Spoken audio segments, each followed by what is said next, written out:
পশ্চিমবাংলায় মমতা ব্যানার্জি তিনি বলছে তিনি একটা টাকা নেয় না, তিনি তার মাইনের টাকা যে ভাতা পায় সেটা একটা টাকা নেয় না। আচ্ছা মমতা ব্যানার্জি, আপনি যদি ভাতা না নেন তাহলে পশ্চিমবঙ্গে যে 800 কোটি টাকা 800 লক্ষ কোটি টাকা দেনা করেছেন সেই টাকাটা কোথায় গেল? লোক দেখানোর জন্য আপনি ভাতা নেন না, কিন্তু 800 লক্ষ কোটি টাকা যে দেনা করেছেন সেই টাকাটা কোথায় গেল? জবাব তো আপনাকে দিতেই হবে, কারণ ওই 800 কোটি টাকা তো আমি নিইনি, আপনি দেনা করেছেন। দেনাটা করেছে রাজ্যবাসীর নাম করে, রাজ্যের নাম করে আপনি দেনা করেছেন।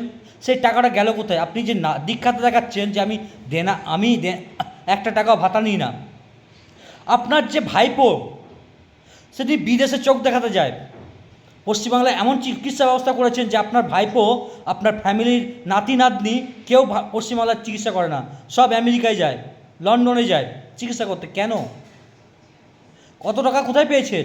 আমাদের এখানে আদানি আম্বানিরা ওখানে চিকিৎসা করতে ভয় পায়, ওখানে যে পরিমাণে টাকা লাগে সেটা চিকিৎসা করতে ভয় পায়, কিন্তু আপনার বাড়ির নাতিটা পর্যন্ত বিদেশে চিকিৎসা করতে যায়। কোথায় গেল 800 কোটি টাকা, 800 লক্ষ কোটি টাকা? আপনি যে দেনা করেছেন, সিপিএম যখন ছেড়ে গেছিল 192 লক্ষ কোটি টাকা দেনা ছিল, সেটা আজকে আপনি টেনে নিয়ে গেছেন এই 15 বছরে 800 কোটি টাকা, 800 লক্ষ কোটি টাকা।